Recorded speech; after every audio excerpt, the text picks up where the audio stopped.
Excuse me. You dropped your wallet. I dash across the station platform, chasing a woman I saw on the train. A woman, seated in tattered clothes, appeared clearly out of place. She walks incredibly fast, and I struggle to catch up. Wait. Since I was caught up in the chase, I forgot something critical. On that day, I was tasked with an important presentation. If I succeed, I will be promoted. And I was totally unaware of the fact that my colleague had set up a trap and was waiting for me at the office. As a result, my boss would terminated my employment. I am disappointed in you, Steve. No way. The moment I picked up that wallet, my worry-free smooth days ended. At the same time, I began to live completely unexpected days. Right, it starts today. As my heavy body sways during the morning train ride, I look up and mutter. There it was, a travel agency's ad hanging from the ceiling of a train, something I had seen so many times already. It was my project. I'm Steve Johnson, 32. I'm working for an ad agency. I am mainly tasked to create an advertising strategy and proposal for my clients. In short, an ad creator. I did not graduate from an Ivy League school. At best, it's a third-tier institution. I applied on a whim, got in, and then attended lectures aimlessly. I was aimless, with no goals or dreams, just living a life doing a job I don't love. I thought that was fine. It was the summer of my junior year in college when the thought struck me, I hate this kind of life. On a whim, I attended a company orientation. There, I found a booth from a major ad agency. I then realized that behind the ads I often saw, there are people behind. Vibrant designs, compelling words all created by someone. It was an obvious revelation, yet the most shocking of my life. I want to work here. How can I join? Before I knew it, my mouth had moved on its own. In response to my impertinent question, the supervisor, instead of getting angry, kindly explained advantageous skills and qualifications. Finally, the supervisor said, "Why not try making something yourself? It'll be great for your interview." Thank you. That very day, I started creating ads. Initially, I imitated famous ones. But once I got the hang of it, I started from scratch, making dozens, hundreds.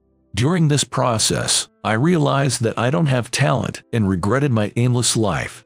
But their hiring team acknowledged my effort. I landed the job at the major ad agency, which is my current company. 10 years have passed, but I can't seem to shake off the tiredness, even though I get enough sleep.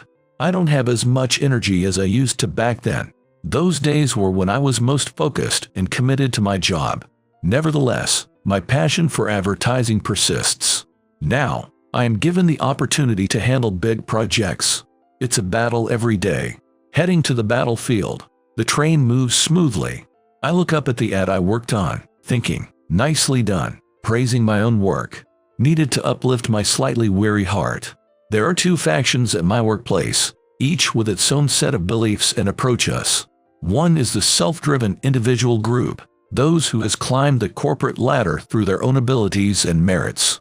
The other one consists of elites, mostly graduates from prestigious universities. Sir, Steve, those guys are at it again. As soon as I arrive at the office, my junior staff rush to me. They said my taste is tacky, a low-educated, cliché design oozing with vanity. Well, that's harsh. I reply, calming my infuriated junior staff. They never learn. I chuckle bitterly. It's mostly the elite group that's conscious of the factions. They seem annoyed by the success of us self-made folks, often attacking us based on education. Though, this junior staff graduated from a pretty good college. Well, they do have a point, I admit. Whose side are you on, Steve? You rely too much on your go-to designs. Haven't you chosen something similar before? Oops. But my ideas. He stammers, and I open a folder on my PC. It's filled with ads I admire and my brainstorming notes. I gesture toward one. See this? It's someone else's work, but it's innovative and showcases the product well. I see. Even free game ads are worth a look. Annoying, yes, but they grab attention instantly with their creativity. Why not take inspiration? I suggest, and his eyes lit up.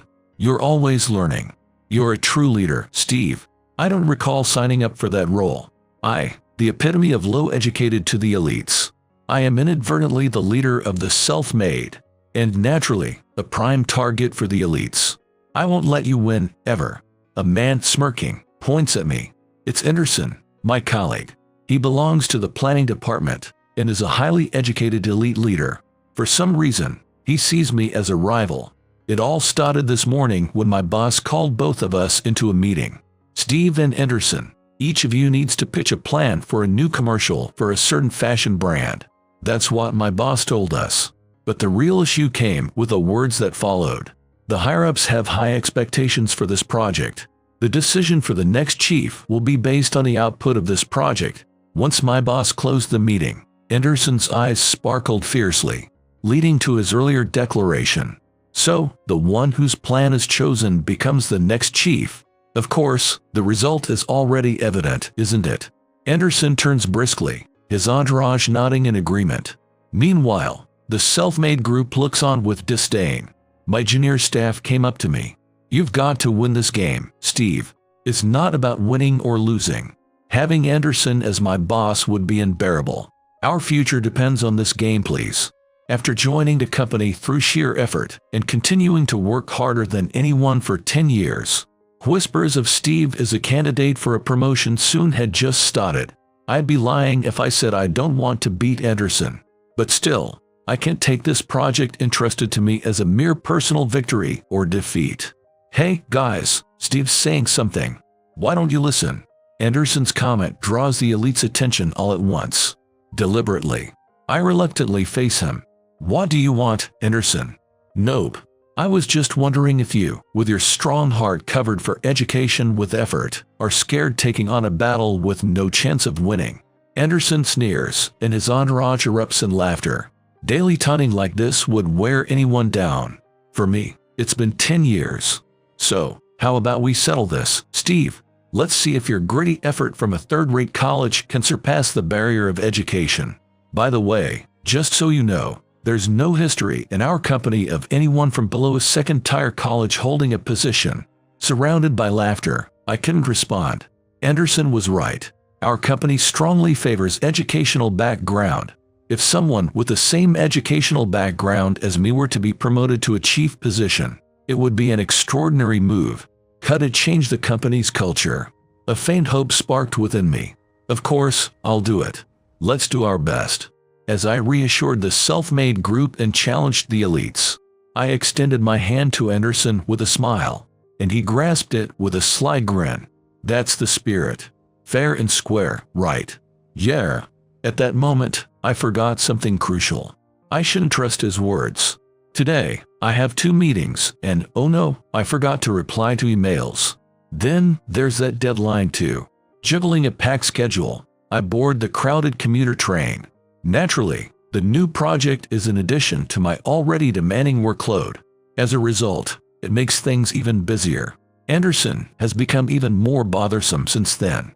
I am already tired, even though it's only the beginning of the project. Did I take the bait too easily? With a hint of regret, I sighed. That's when I heard the voice. Excuse me, I'm getting off. A faint voice in the crowded train. I'm getting off at the next station. This time, the voice became more clear. I saw a small, wrinkled hand reaching out from the crowd of commuters. I couldn't ignore it. Excuse me. She needs to get off. Please make way. I raised my voice, parting the annoyed faces. I found an elderly lady with a cane who seemed to be having a difficult time. Are you okay? Follow me. I'll take you to the exit. Oh, thank you, dear. While leading her, I continued calling. Let me through. To the passengers near the door to make way. I am an extreme grandma's boy ever since my childhood. I can't leave any elderly person who is in trouble alone. Thank you. I really had to take the train today. It's fine. Just be careful. The station can be crowded. Thank you so much. And your kindness means a lot to me. The lady bowed repeatedly to me until the doors closed. Though my tired body felt even more exhausted, my spirits were uplifted. I felt a sense of satisfaction that lingered throughout the rest of my commuting time. Again. As the train approached my stop, I suddenly felt someone watching me. Lately, this has been happening to me often. Sometimes I catch someone staring intently at me. Maybe I'm just tired. I thought to myself this time. Days flew by, and it was finally the day before the presentation. Tomorrow, from each department head to the executive level, everyone will be there to decide which plan, mine or Anderson's, should be chosen, and who is going to be the next chief. Finally done. It was past 8 p.m., and my colleagues had already left. I managed to finish my presentation at the last minute because I was occupied with other tasks. However, I made a presentation I was truly satisfied with. Definitely tired. I'll wrap this up and prepare for tomorrow. Just as I stood up from my chair, that's when it happened. Still here, Steve. Anderson, you too. Anderson, who had bragged about being all set and left right on time, suddenly appeared in the office. Just forgot something. Wanted to do a final check for tomorrow. Thought you were all set. Just being extra careful. Anderson, usually smug and easygoing, seemed unusually serious. His commitment to tomorrow's presentation seems to be unshaken. I was almost impressed. Hey Steve, you look pale. You sure you're okay for tomorrow? Yeah, guess I'm just really tired. You're done, right? Go home. Come on. Yeah. All right, I'll do that. Perhaps it was his way of showing concern, but Anderson seemed unusually insistent. I felt like I was being chased out of the office. I supposed to print some documents before leaving. I'll just report to the office earlier tomorrow. I had a nagging feeling that I was forgetting something, but the desire to head home and sleep was stronger. If only I had checked what it was right there, such an incident wouldn't have happened. The next day, I took an earlier train than usual, heading to the office. It wasn't rush hour, so the train was nearly empty. That's why I noticed that person. Perhaps a costume, given the time of year. That was my first impression. Her long hair suggested she was likely a woman, but her hair was unkempt, completely unstyled. She wore a dress, but its cuffs and hem were torn, dirty, and even had holes. The word shabby fit perfectly. Whoa, what's that? She looks dirty. Passengers boarding the train either gasped in surprise or frowned and moved to another car. The woman sat silently. Her face was hidden by her hair, occasionally rummaging through her bag. It added an eerie to her presence. Maybe she was someone without money. I couldn't help but think that, albeit rudely, but as if to contradict my assumptions. Something fell to the floor by her feet. Huh? It was a wallet. Like her clothes, the wallet was worn and tattered. She seemed unaware of it. Excuse me. Just as I was about to speak, the train stopped at the station, and she stood up to leave. Wait, please. I picked up the wallet and hurried after her, but she was already far ahead, running fast across the platform. Wait, your wallet. You dropped it. I called out loudly, chasing after her. As she approached the stairs, she finally slowed down.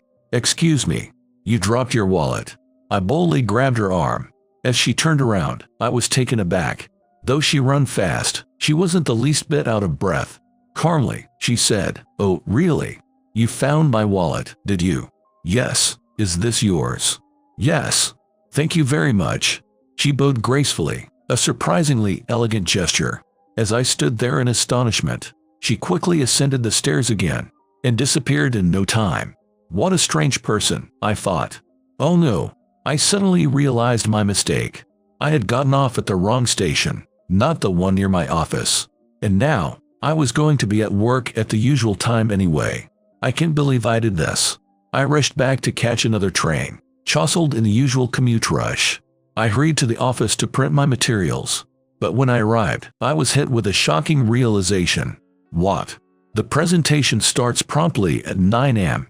Are you prepared, Steve?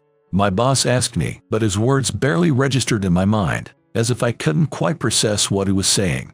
I frantically continued working, but time was cruelly slipping away. Then, at 5 minutes before the presentation was set to start, I had to make a difficult decision and inform my boss. I regret to inform you that I must withdraw from today's presentation. If only I hadn't picked up that wallet, or if I had just printed my documents yesterday, no matter how late. Filled with various thoughts, I waited for Anderson to return. And then, Anderson came back, clearly in a great mood. Anderson didn't bother to hide it. "Steve, what's going on? How come you cancel your presentation at the last minute?" Everyone was angry, saying, "How irresponsible can he be? Anderson, it was you, wasn't it? What are you talking about? Well, thanks to you, my plan was approved.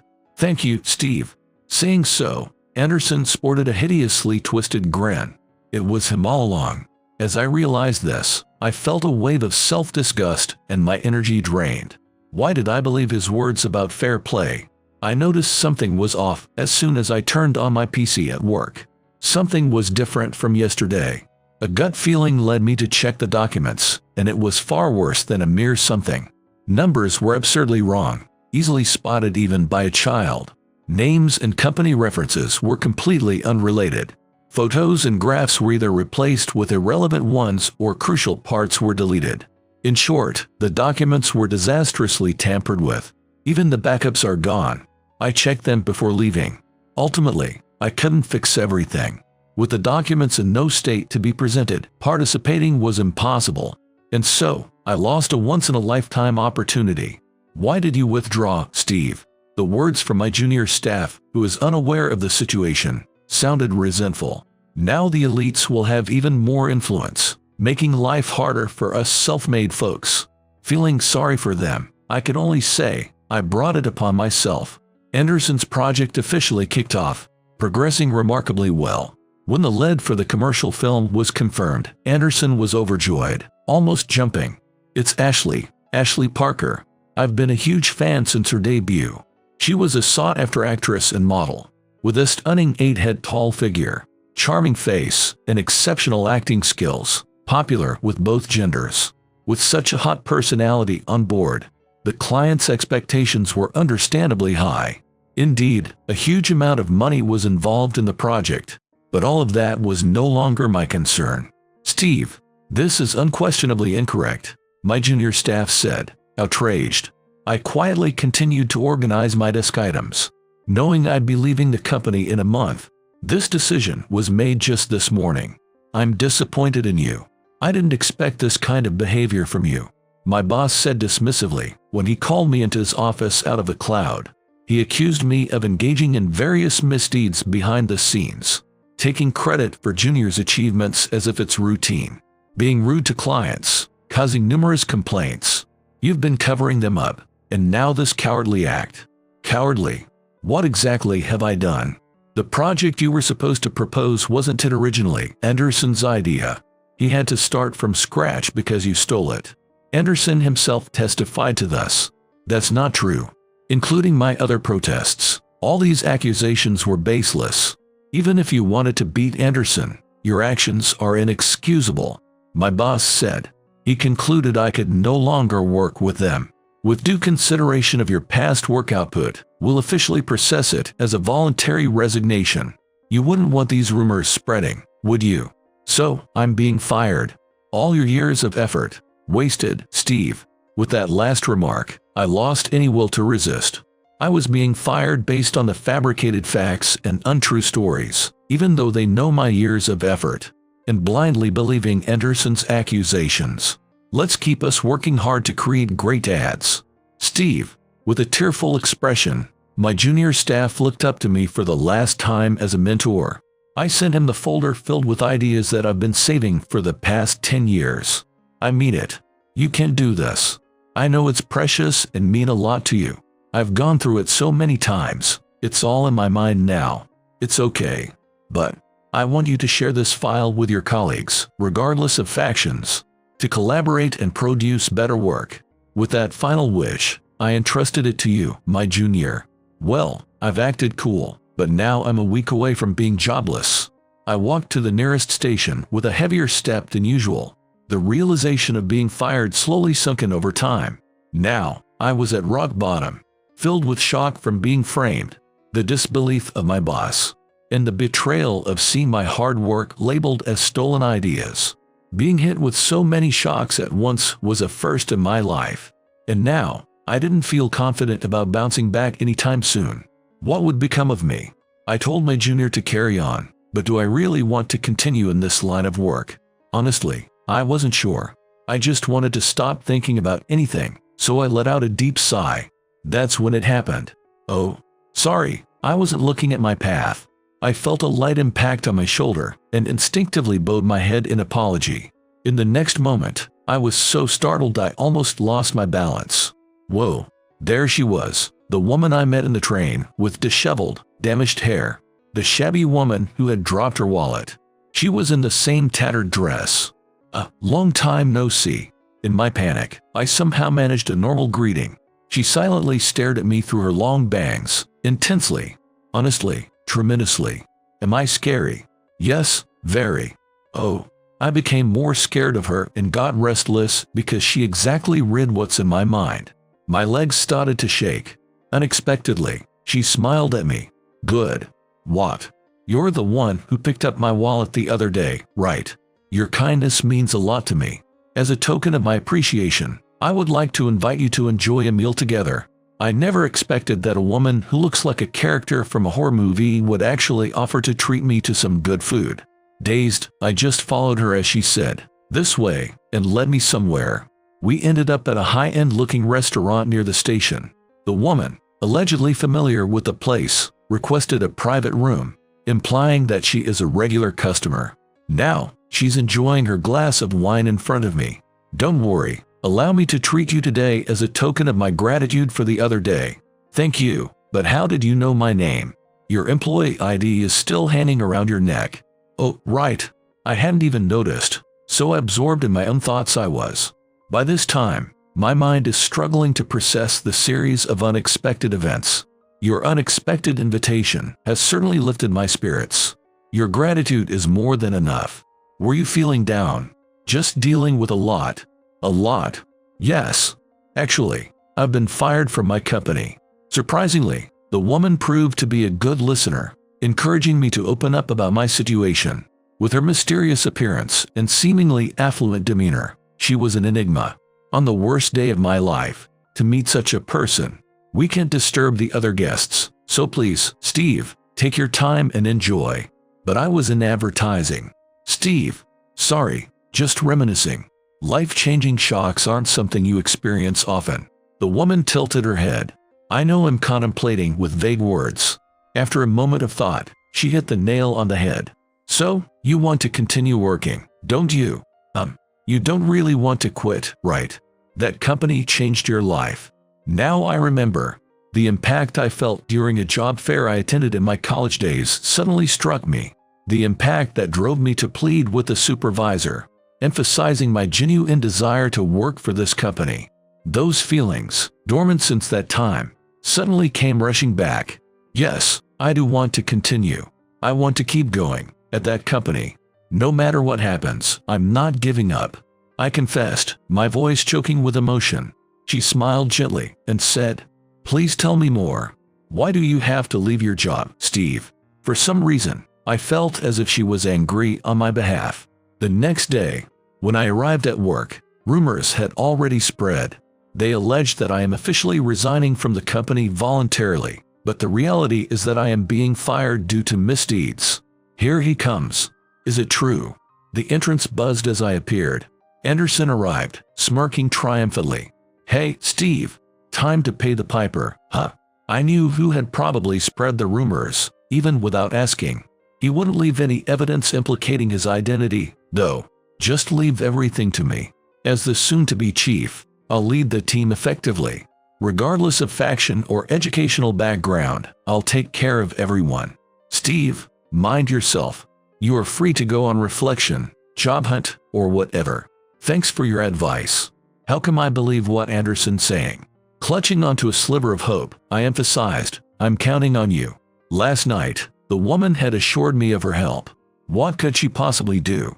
Honestly, I couldn't expect much. For now, I still have some handover work to do. So I'll go ahead. I tried to bypass Anderson and head to the office. At that moment, the reception area suddenly buzzed with activity. What's going on? Both Anderson and I turned to see what was happening. Suddenly, Anderson shouted out loud. What? What's going on? No way, that can't be. Anderson pointed at the reception, his hand shaking. Following his gaze, I too was stunned. How can this be? Why is she here in our office? Anderson's voice echoed through the entrance, capturing everyone's attention. There stood the most talked-about figure, the dazzlingly beautiful and popular actress, Ashley Parker, in person. OMG. Wow, I can't believe it. She is absolutely stunning. Look at that great figure. Love you, Ashley. In the presence of Ashley, Anderson, a huge fan of Ashley, was utterly overwhelmed. Overcome with joy, his eyes welled up with tears. Other employees had similar reactions. Meanwhile, I stood there, dumbfounded. Good morning, Steve. Hey, isn't that Steve? Inexplicably, Ashley Parker was calling out my name. Steve, why does Ashley know your name? I have no idea. Anderson's question was valid, but I was just as clueless. I'd never met her before, and we hadn't had any work-related interactions. Well, never mind. So, you're Steve. She specifically asked for you. The man beside her, apparently her manager, looked perplexed, shaking his head in response to something she said. Then, another person appeared. I'll handle this. We can't let you be fired just like that. The company president suddenly appeared at the entrance, his face a picture of surprise. Ashley Parker, brightening up, quickly approached him. Perfect timing, Mr. President. I came here to talk to you. A talk? We didn't have an appointment, though. I just couldn't wait, so I came on my own. With that, she walked up and suddenly grabbed my arm. Ashley.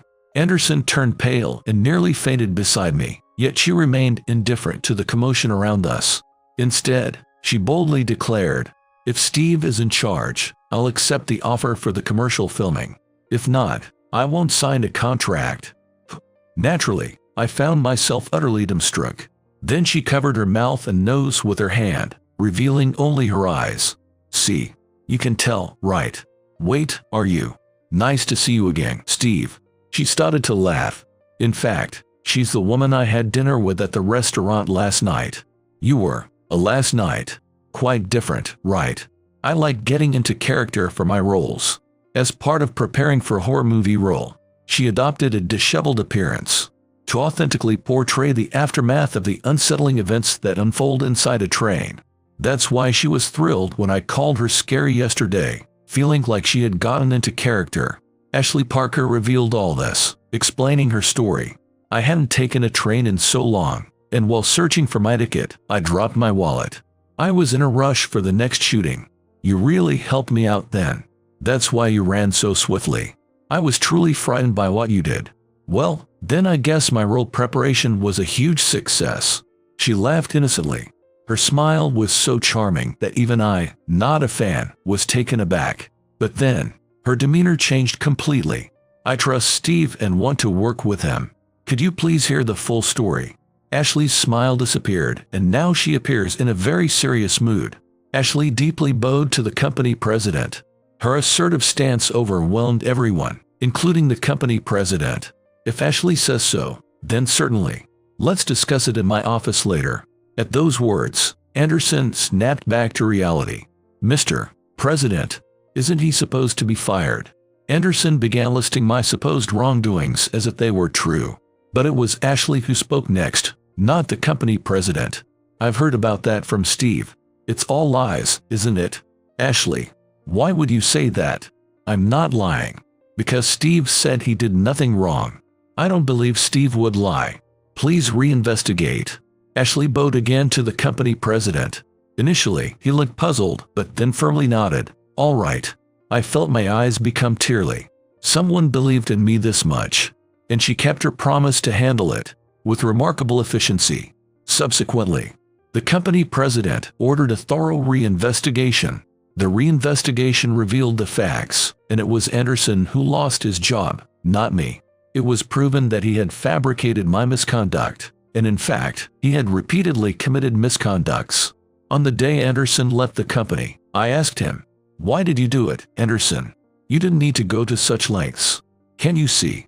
Despite having nothing over me except for education." What? You wouldn't understand. Someone who doesn't even care about educational background, the desperation of someone who can't win, the desire to win by any means. Anderson, being overly fixated on something often reflects an underlying complex. Something I had heard somewhere. He categorizes people according to their educational backgrounds. He regards me as a rival. Perhaps his confidence was lacking in everything except his educational background. I don't think that way. What do you mean? Your ads were appealing, Anderson. I can count how many times I've taken inspiration from them. Doesn't that count as you beating me? Humph. He scoffed at my words and walked away. He had the ability and sense to create good ads, not just a prestigious education. If only he had realized this and continued working in advertising. That was my hope. My boss apologized me for not listening to my side, and soon, I was given another chance to present my proposal. My proposal was adopted unanimously. Ashley Parker was featured in the commercial, with me taking on the role of the project lead. The broadcasted commercial resulted in record-breaking sales for the client. My achievement was duly acknowledged, and I was promoted to the chief. Why did you believe in me? During a meeting where we discussed the sequel to the commercial, I asked Ashley a question. Tell me why. All I did was pick up your wallet, yet you went to such lengths. Oh, that was just acting, being deliberately demanding. I don't want you to think that's my real personality. I made sure to apologize to everyone for the trouble I caused. She began to weave a tale. The day she dropped her wallet wasn't the first time she had seen me. For her role, she had been riding the train frequently and had noticed me each time. I saw you on the train, assisting an elderly woman and vacating your seat for a pregnant woman, Ashley shared. Really? Now I know the gazes I felt on the train. She was watching me. At first, I just thought you were a weird person, always helping others despite obviously being tired. But then, I found myself looking for you. I realized that I have special feelings and a strong desire to be close to you, she admitted shyly. Ashley made a surprising confession. I may not help everyone I see, like you do, Steve. But when someone close to my heart is in trouble, I'll be there to help him. Thank you. Can we develop our relationship as friends? I'm confident that it will naturally grow into something more. Absolutely, I'd like that. I agreed, still in shock. Yes. Ashley beamed a radiant smile. What determines a person's value? There are as many criteria as there are people, and it's up to us to choose what to value. It's wrong to judge others or ourselves based on a single standard. Perhaps, it's also a mistake to define our own value by just one measure.